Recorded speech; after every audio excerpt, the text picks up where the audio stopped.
আজ ডাক্তারদের নিয়ে কিছু বলবো।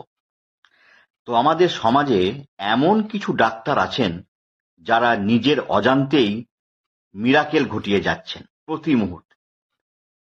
একটা ঘটনা বলি, শুনুন।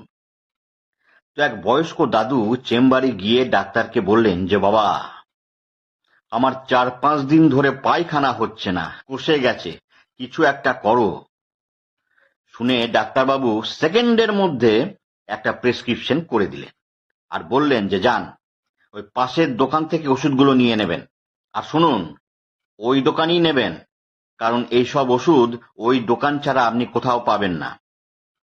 তো দাদু সেই প্রেসক্রিপশনটা নিয়ে দোকানে গিয়ে দোকানদারকে বললেন যে, দেখো তো বাবা, ডাক্তার কি লিখেছে। প্রেসক্রিপশন দেখে দোকানদার বললেন যে, একটা গ্যাসের ট্যাবলেট লিখেছেন, যেটা 2 মাস কন্টিনিউ করতে হবে, রোজ খালি পেটে একটা করে খেতে হবে।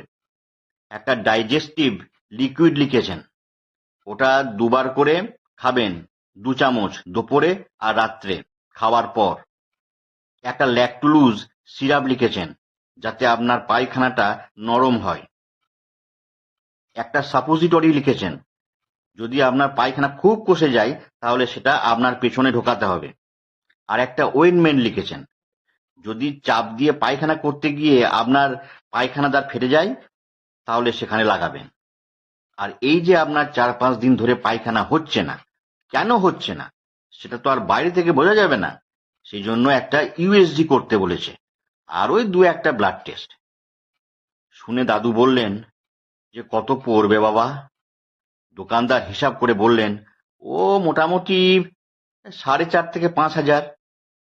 দাদু বললেন, ও আচ্ছা বাবা, তোমার দোকানে পায়খানা বন্ধ হওয়ার মানে আটকানোর কোনো ওষুধ পাওয়া যাবে? দোকানদার বললেন যে, হ্যাঁ, সে তো পাওয়া যাবে, কিন্তু ডাক্তারবাবু তো প্রেসক্রিপশনে এইসব কিছু লেখেননি। দাদু বললেন, না বাবা, তোমার ওই প্রেসক্রিপশনের ভ্যালু দেখেই আমার পেটটা কেমন যেন মোচড় দিয়ে উঠল, মনে হচ্ছে যে বাড়িতে গিয়েই আমি ছ্যাড়াতে শুরু করব। তো সেই সব ডাক্তার বাবুদের কাছে আমার অনুরোধ যে, সেই দাদুর মতো পেটে মোচড় সবার নাও দিতে পারে, সেজন্য দয়া করে আপনারা প্রেসক্রিপশনে সেই সব ওষুধই লিখবেন যেটা খেলে আমাদের খুব সহজেই রোগটা সেরে যায়। আনুষঙ্গিক ওষুধ ওটা না লিখলেও পারেন।